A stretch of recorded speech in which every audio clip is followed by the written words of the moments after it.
Oh, wow. I got goosebumps. This is incredible. Before I start, I'd like to tell you regarding the freedom of speech, and you think, you've still got your First Amendment and freedom of speech and everything, and it's not going to disappear or anything. Do you remember Molly Norris? Who knows Molly Norris? Who knows the name Molly Norris? Not a lot of people. And you should know, because she is the living proof that there's no longer a First Amendment in the United States of America. She's a cartoonist out of Seattle, and she exercised her right to freedom of speech by drawing Muhammad here in the United States. And she earned a death threat from those who have no interest in free speech and every interest in enforcing Sharia law, blasphemy law. She has now gone into hiding because the FBI told her and suggested to her, well, you better go into hiding. But guess what? They're not paying anything. They're not helping her. She's gone. She's disappeared. Nobody knows where she is. You know what? I miss her. And let's hope that she's the only case. And I need your help. We need to fight for the First Amendment. I'm going to go into this more in my speech. One more thing before I start. When I checked my emails this morning, I saw a post from the Daily Mail in the United Kingdom. I don't know if you've seen it, but it's a big report about 900 refugees arriving on the Italian island of Sicily. And it showed photos of these 900 arriving, having been plucked out of the sea because they were going to drown. And let me tell you, out of those 900, there were 25 women, and 3 children. The rest of them were young men from Nigeria and Ghana and all the other places in Africa making their way into Europe. And since January of 2016, 20,000 have made it into Sicily, 20,000. And you wonder why Austria is closing its border with Italy, which I'm going to refer to in my speech? I'm not, because I'm deathly afraid for the future of my daughter. So before I start, I do have to mention a few words regarding Alan West here, because my dear friend, we've known each other for a while now, and for many years actually, and he was there when I started my speaking career. Not long before I ran afoul with the Austrian state, afoul of the Austrian state. You and I met, remember when we met for the first time? CPAC, 2010, amazing. And we were both featured speakers there, and I was amazed. I was sitting next to Alan West. I couldn't believe it. So proud to know you. And ever since, it has been an incredible honor to meet him many times. In the synagogue, twice actually. But also when you were congressman, we met because I got to brief you on right-wing parties in Europe and other topics, political matters in Europe. And a very memorable event occurred when my husband was serving the Austrian army in Mali, in Africa. And he wasn't there, and I'm very sorry about that. I could still cry when I think about it now. But I was presenting an award, which was in my name, to Alan on that night that Act for America was holding its national conference in Washington, D.C., and it was such a pleasure and such an honor to do that and to have an award in my name.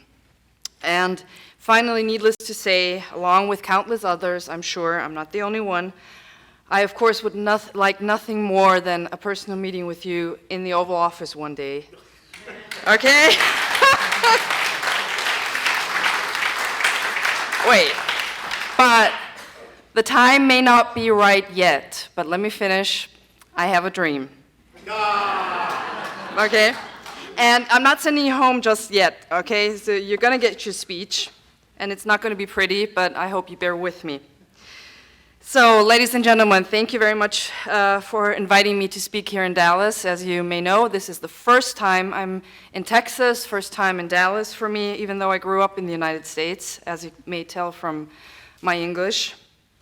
And I'm really proud to be here to be together with you to relaunch the Act for America chapter here in Dallas.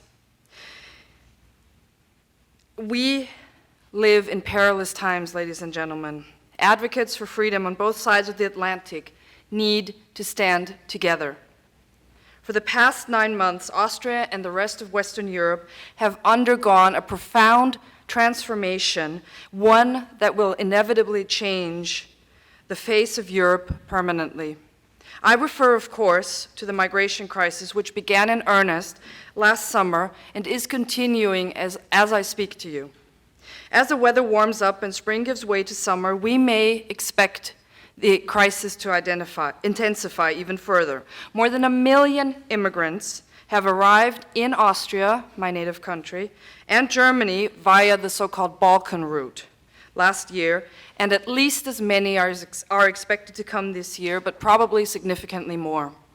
These migrants are generally referred to by our political leaders and the media as refugees, but this is hardly the case. Not only are most of them from countries where there is no war to flee from, but they are also overwhelmingly young Muslim men of fighting age. In other words, the current crisis is actually an instance of Islamic hijrah, or migration into infidel lands, to advance the cause of Islam. The hijrah goes hand in hand with jihad.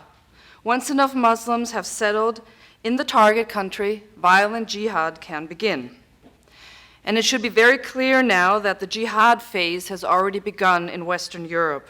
The most recent instances were the massacres in Paris and Brussels, which were acts of jihad carried out by Muslims.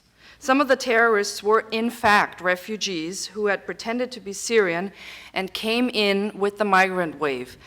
Salah Abdeslam actually came into the European Union on the island of Leros, which is a Greek island, and then traveled the Balkan route all the way from through Austria and Germany on to Paris and then Brussels. And all of them, these young men, were fighting jihad in the way of Allah as instructed in the Quran.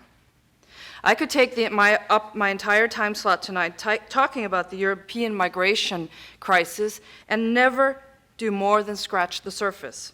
However, I'd like to discuss one aspect of the crisis that is very important: the manipulation by the mainstream media of the news about the migrants.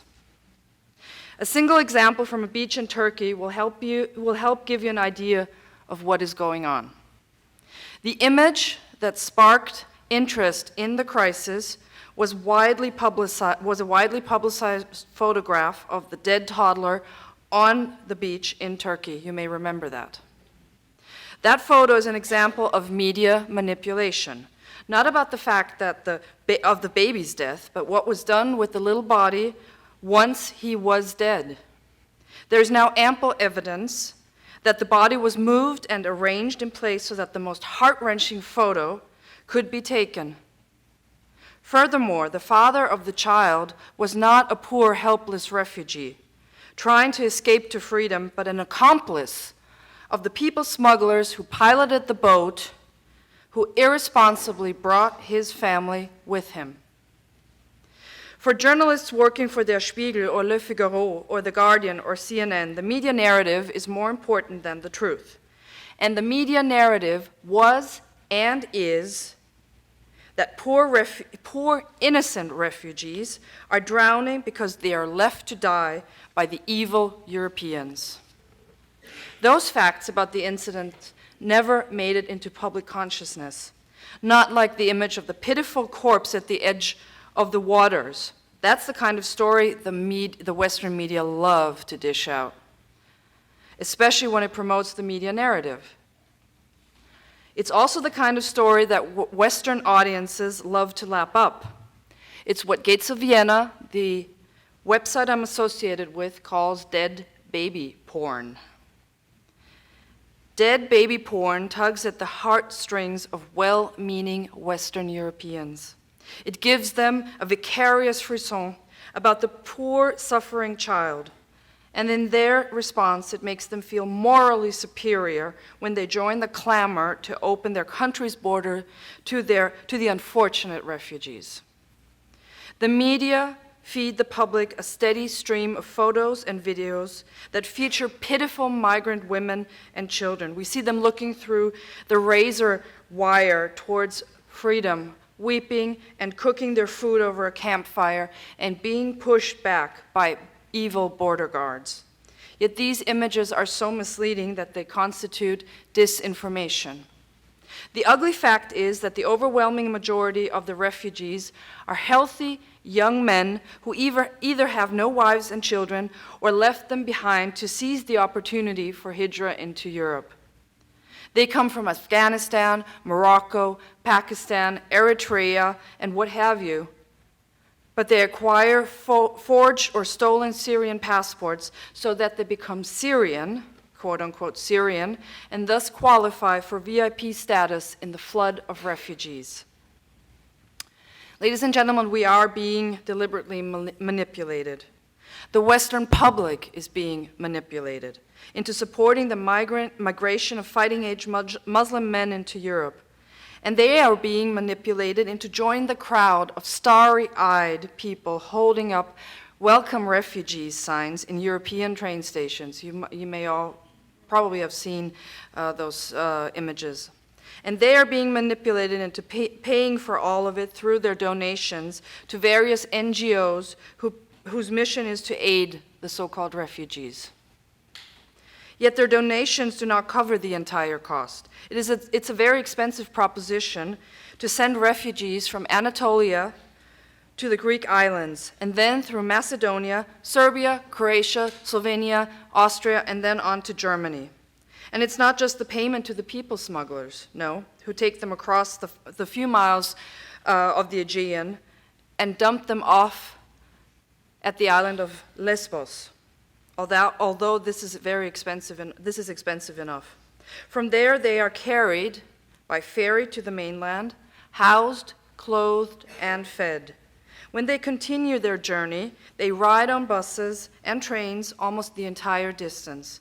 They walk only a few hundred yards to cross each border, getting out of a bus in one country and boarding another in the next. And I've seen that myself. I was there at the border to take a look at that myself. This is yet another way in which you, the Western public, are being manipulated by the media. All those photos and images and videos of endless columns of refugees walking along dusty roads, carrying their children and pathetic belongings, those, ladies and gentlemen, they are not representative of the migrant's journey. A typical shot would show hundreds of men sitting on buses with air conditioning and upholstered seats. But you don't see many of those, do you? So someone is paying the cost of all of this. Public donations only cover a small portion of this, of the billions of dollars paid out to transport migrants. The government of the countries involved, my European tax euros, also pay part of the cost. And the European Union pays some of it, again, my tax euros. And there are multiple indications that George Soros and his Open Society foundations are bankrolling a lot of the process, including the printing of maps and helpful instructions to refugees in multiple languages. Make what you will of this. No matter what their motives are, the internationalists who push for global governance and a borderless world are expending vast amounts of money to fool the European public and move millions of Muslim immigrants into Western Europe. Europe will become more diverse, whether it likes it or not. And if, as a consequence, terror attacks have to kill hundreds or thousands of people and women have to be gang raped, well, those are just the unfortunate side effects. You can't make an omelet without breaking eggs, you know, especially white European eggs. The migrant crisis is just the beginning of what might be called the kinetic phase of the deconstruction of the European nation-states. Last summer's events were not a new crisis. They were simply a continuation of an ongoing long-term process. The constant flow of migrants across the Mediterranean into Europe has been going on for at least a decade. It picked up after the Arab Spring of 2011, and especially after Muammar Gaddafi was murdered. Then the flow of immigrants accelerated greatly last summer because President Erdogan of Turkey stopped interfering with the boats of the people smugglers. And now the European Union has paid vast amounts of protection money to Mr. Erdogan in return for his promise to do what he used to do for free: stop the traffickers' boats from crossing the Aegean to Greece. There is no doubt whatsoever that the flow of migrants into Europe is an intentional process on the part of EU leaders. Many of them, especially German Chancellor Angela Merkel, are on record saying how important it is to invite all this diversity into Europe. The recent tsunami has obviously taken them by surprise, but this is exactly what they wanted, just not this fast. They didn't want the immigrants to entering this quickly because the indigenous people of Europe might become alarmed by the influx and take action to throw their leaders out of office. This would not do. Those leaders want native Europeans to remain asleep so that the process of population replacement can be completed before they realize it. Nope, it wasn't supposed to happen this way. But now the European people are waking up and change is in the air. It may be too little, too late, but awareness is finally dawning. Population replacement is only one of the strategies employed by those who want to deconstruct the nation-states of Europe. In order to complete the process without a hitch, the native populace must be kept under control.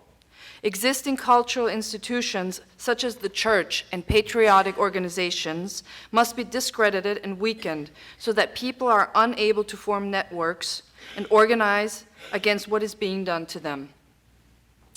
Ideally, they would be unaware that such an organizing is even possible. They must remain atomized, divided from another, and under full control of the state, the EU superstate, that is. As the situation has worsened for the last decade or so, the European Union and its member states have cracked down on free speech.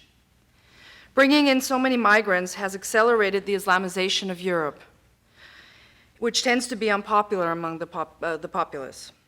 Increased crime, more rape and harassment of women, the insistence that schools must serve halal foods, and male students receiving permission to refrain from shaking their teacher's hand, these are all things that citizens dislike. But from the point of view of EU leaders, there's no going back. Migration must proceed. It's a necessary part of the plan. Therefore, people must not be allowed to discuss these things nor urge their leaders to make changes. Instead, criticism of Islam and Islamization must be forbidden. The Organization of the Islamic Cooperation and the United Nations call it defamation of religion, and it has now been criminalized all across Europe. The EU is, for all practical purposes, enforcing Sharia law on its indigenous citizens and residents.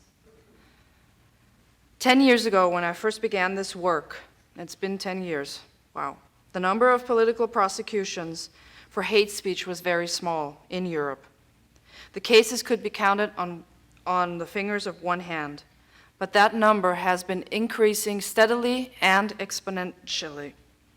There are now hundreds, perhaps thousands of cases every year in which people are prosecuted for racism, incitement, discrimination, simply for criticizing Islam or mass immigration. And unfortunately, many of those prosecuted are being convicted and fined. And horribly enough, some are being sent to prison. There are many, many cases of people being prosecuted for speaking the truth about Islam, far too many for me to tell you about them all. I'll discuss my own case in a few minutes, but I'd first like to say a few words about two friends of mine. The first case is that of Geert Wilders, the leader of the Party for Freedom, the PVV, the most popular political party in the Netherlands. If an election were held today, the PVV would win at least twice as many seats in parliament as any other party. And after the current government falls, Geert may very well become the next prime minister. Yet the government is prosecuting him for what he said about Moroccan immigrants. His first court appearance was last month, but the trial was postponed until next fall. He is being charged with discrimination for asking his supporters at a rally whether they wanted, and I quote, more or fewer Moroccans in the Netherlands, end quote. The charges against him were brought after thousands of complaints had been filed with the police, and get this, on pre-printed forms that police themselves had handed out in Muslim neighborhoods and that imams had distributed to their illiterate congregants, many of whom had no idea what they were signing. In other words, Geert Wilders was set up. His outspoken opinions about Islam, immigration, and the EU are considered unacceptable by the powers that be. And he must be stopped at any cost and by any means. His trial is a travesty, a farrago of justice. To call it a kangaroo court would be an insult to the world's marsupials. A more fitting term would be show trial, just like those ordered by Stalin in the 1930s against his political enemies. And this is not the first political trial that Geert Wilders has had to endure, nor is it the second. This is the third time that the Dutch state has prosecuted him for hate speech. The first ended in a mistrial due to prosecutorial misconduct. In the second, he was acquitted. But the establishment will not be satisfied until it has convicted him and ended his political career, so it is putting him on trial again. Another friend of mine who's being prosecuted by the state is Tommy Robinson. You may not have heard of him, that's why I'm mentioning him, because you should know about him. He was one of the founders of the English Defence League and was its leader for 5 years. Tommy has been brought to court by the British government numerous times. All of those prosecutions, the hate speech charges and all the others, were trumped-up affairs carried out for political purposes. Tommy's most recent conviction was for mortgage fraud, a minor crime for which no one else has done jail time. In fact, members of parliament have done exactly the same thing, but they were never even charged. Tommy, on the other hand, was sentenced to 18 months in prison. While Tommy was inside, he was locked up with hardened Muslim criminals who wanted to kill him.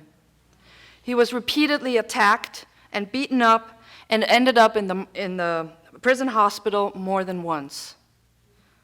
On one occasion, he was locked in a cell with several Muslim prisoners. Tommy had learned beforehand that one of them was planning to throw a mixture of boiling water and sugar in his face. This nasty brew is called napalm by the criminals who use it, and it can cause horrible burns, much worse than those caused by simple boiling water. So Tommy did what Tommy does best. He acted preemptively and beat up the man who intended to throw it on him. He was Somali, by the way.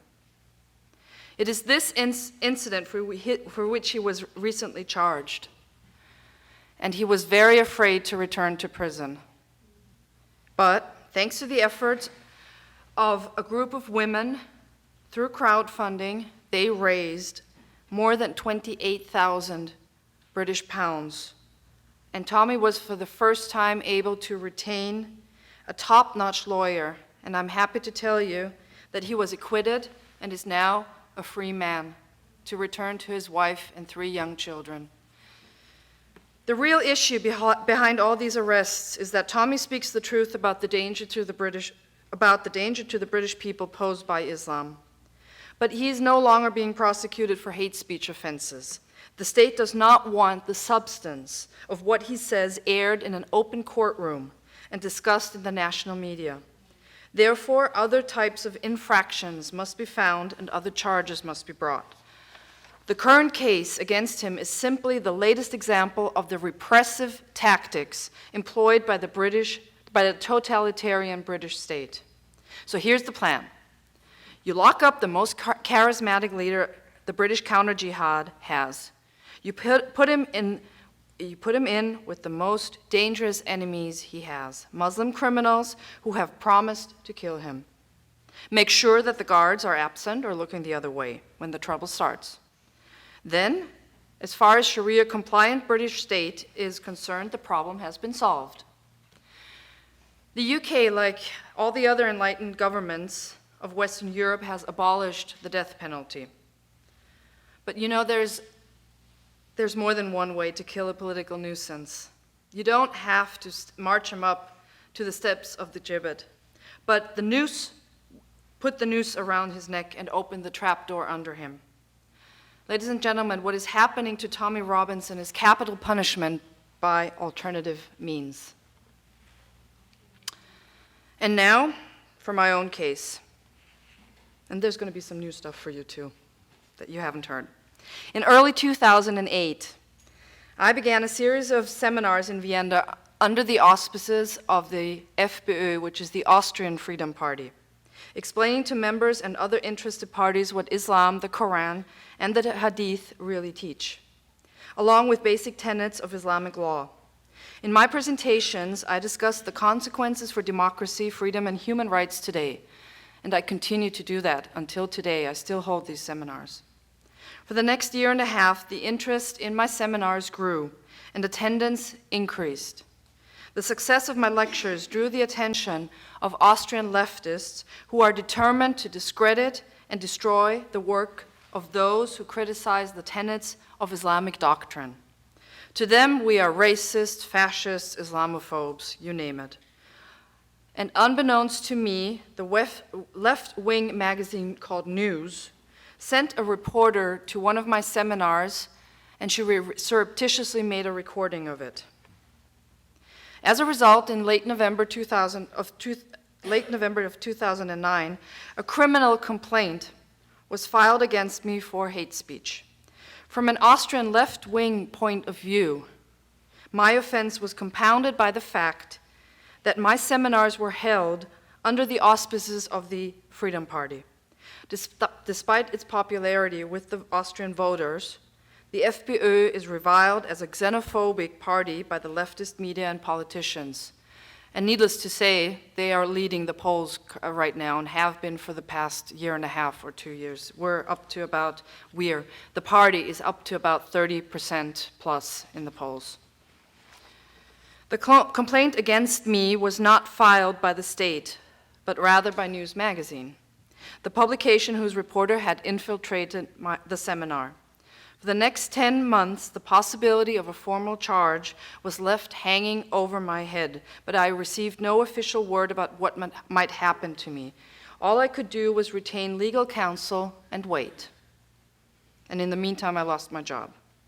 In April of 2010, I gave a deposition to the Office for the Protection of the Constitution and the Prevention of Terrorism.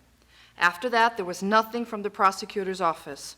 Finally, on September 15 of that year, I learned that a formal charge would be filed against me. And a few days later, I received official notice from the court that my date would be November 23rd of 2010. And now comes the really interesting part. During my trial, the issue of pedophilia came up. In light of Muhammad's status as the perfect example for Muslims, as stated in Quran, chapter 33, verse 21. I explained what the Hadith collections are and that they constitute an indispensable part of Islamic scripture.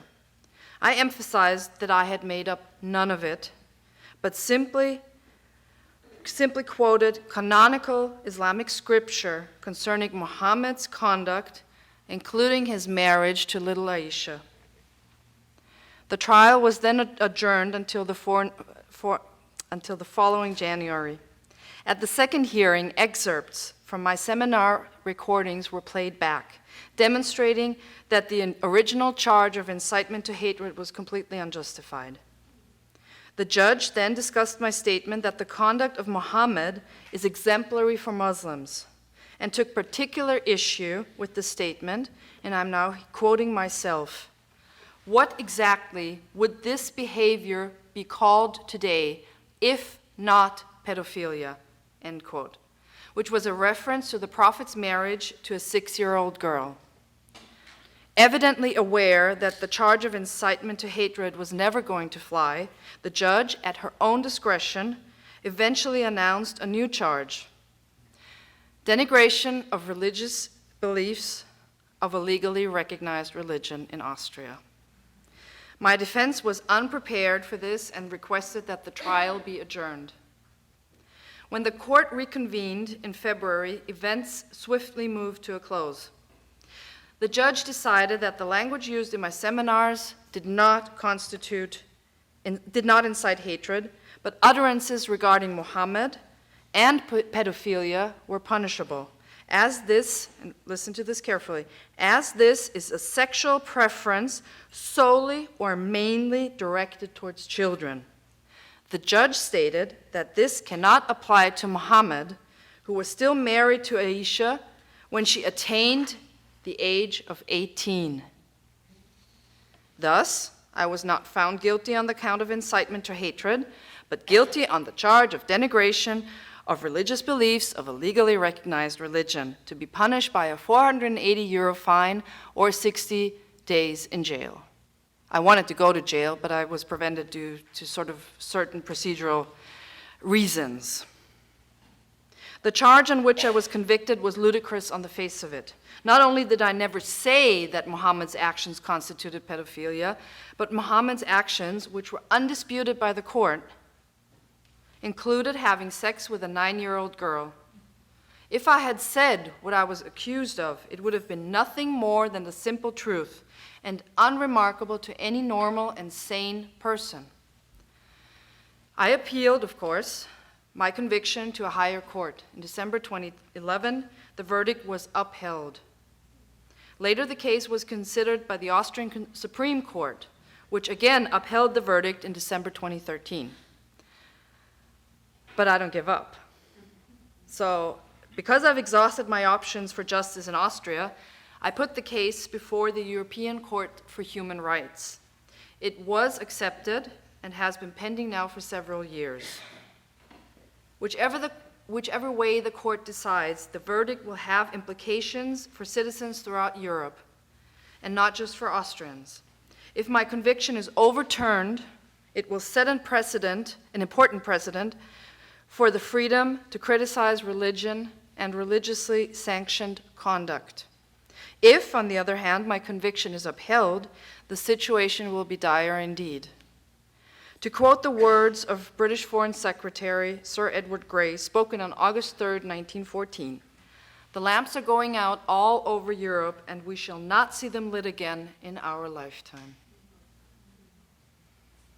When taken together, ladies and gentlemen, the events I've described tonight paint a picture of a Europe that is careening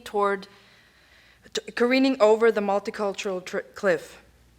The traditional cultures and nations of Europe are being deliberately deconstructed so that a borderless society with no national identities can be constructed on top of the ruins. And a borderless Europe is simply a precursor to a borderless global society, of which the United States would become a part of. This future entity is commonly referred to as the New World Order or global governance, and it is intended to be an unaccountable worldwide system of management and control modeled on the United Nations. A totalitarian behemoth, to paraphrase what George Orwell said, "If you want a vision of the globalist future, imagine a boot stamping on a human face forever." However, recent reactions to the European migration crisis indicate that events may not be unfolding as planned. The response of the member states of the European Union has been to tighten up their borders and reinstitute border controls. Just last week, or actually 2 weeks ago, Austria began fortifying its border crossing with Italy on the famous Brenner Pass, which acts as a border between Austria and Italy. Immigrants don't want to stay, in anticipation of a new surge of 300,000 immigrants that is expected to arrive in Italy this year. This is backed up with the Daily Mail article that I just quoted at the beginning. Immigrants don't want to stay in Italy or Greece. They want to move north to Austria or Germany or Sweden or Britain even, where the welfare benefits are the most generous. The Austrian government is well aware of the northward trajectory of the migrants and is acting to forestall it, just as it did last winter when it closed the Balkan route. The successive closure of European borders is widely seen as a death knell of the Schengen Agreement, under which all but 2 European Union countries plus 4 non-EU countries had been effectively borderless for internal travel purposes. When the EU political leaders meet to discuss the crisis, it is often with the stated intention of saving Schengen. But you know, Schengen is already dead. They just don't realize it. Paradoxically, even as they close their borders to more immigrants, European countries are cracking down harder on domestic dissent on the topic of immigration and Islam.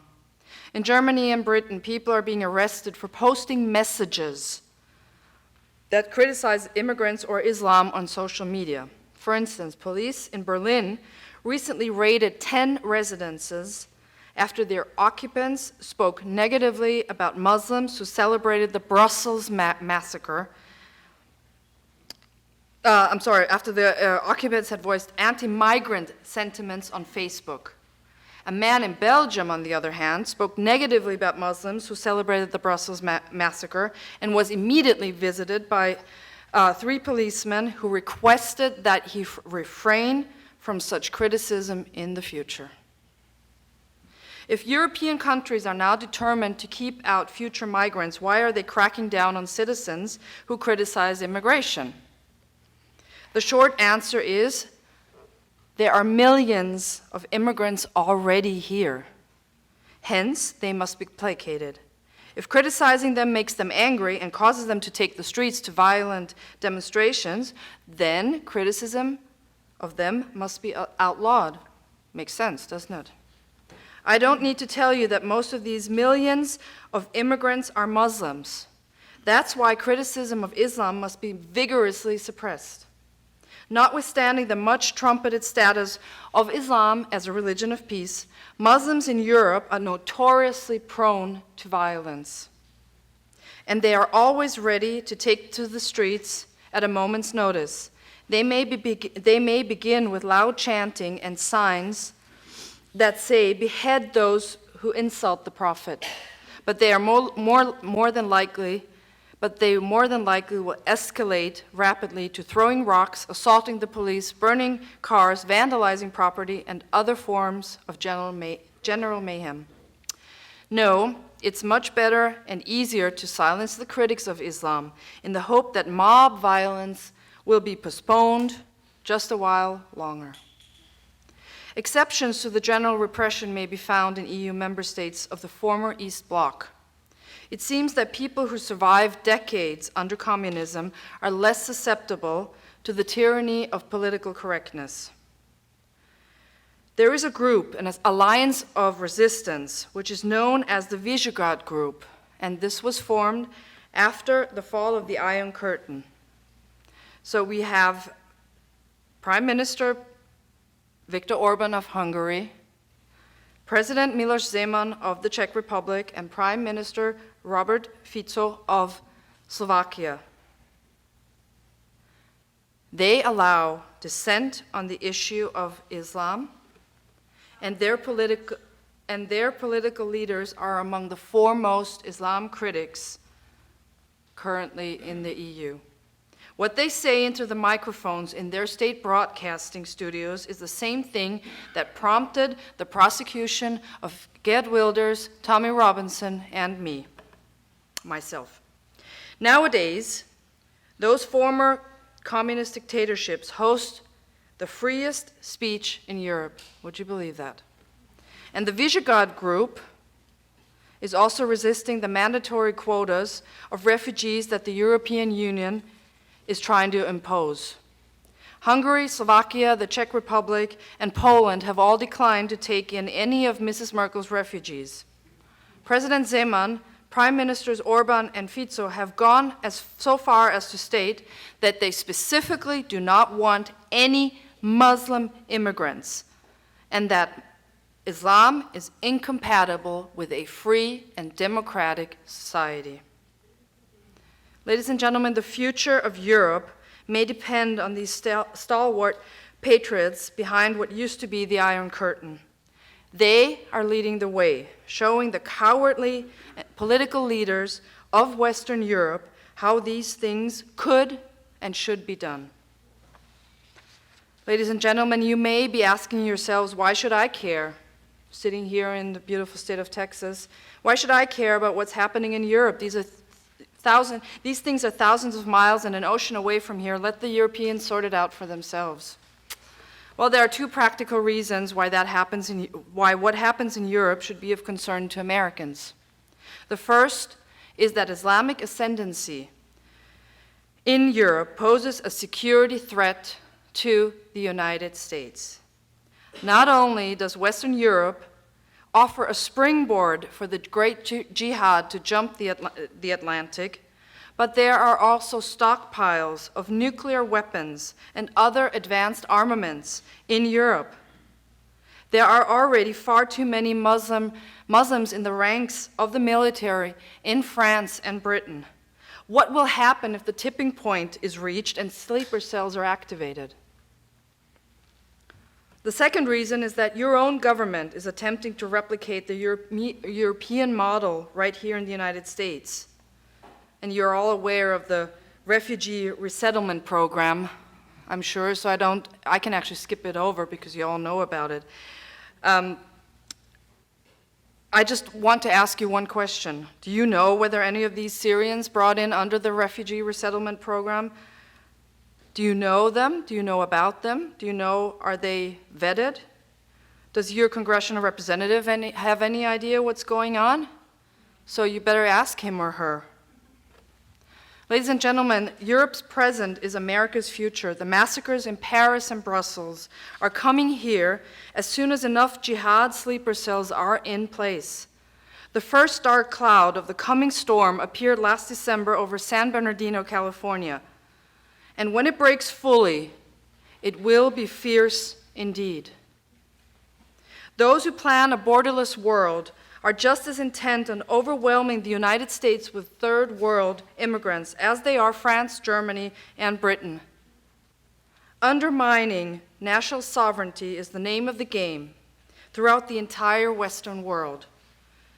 Euromigration includes more Latin Americans than Muslims, but thousands of Muslims are indeed arriving, and an undetermined number of Latin migrants who walk across your southern border are in fact Muslims from the Middle East who have acquired forged passports and learned just a few words of Spanish so that they can pass for Mexicans when they arrive in Laredo or San Diego. Yes, ladies and gentlemen, the great jihad will arrive here all too soon.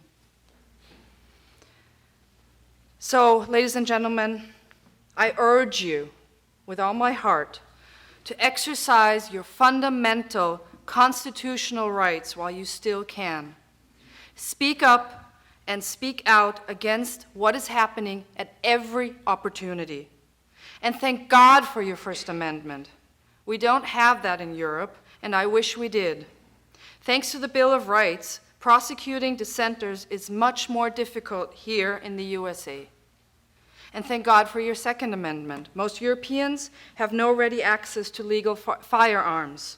When the refugees assault them, as they did in Cologne and in Salzburg and in other beautiful cities, invade their homes, and rape their women and children, they cannot defend themselves. The only thing they can do is call the police, and as you all know, when seconds matter, the police are just a few minutes away. So I implore you, as American citizens and patriots, hang on to your hard-won rights.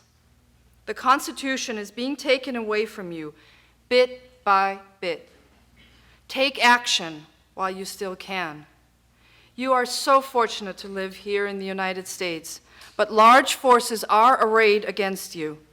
Your enemies, many of whom are right here in America, make no bones about what they intend. They want to eradicate American exceptionalism and make the USA, just like Europe, a subjugated state. As for myself, and I don't think you would expect anything else, I will continue to speak the truth, no matter what. I owe as much to my beloved daughter and her children and her children's children. No matter what the final outcome, I want her to be able to say, my mother did everything she possibly could. Europeans and Americans share a common heritage. We must stand together or we will surely hang separately. Ladies and gentlemen, I urge you to stand with me. No surrender, and thank you very much.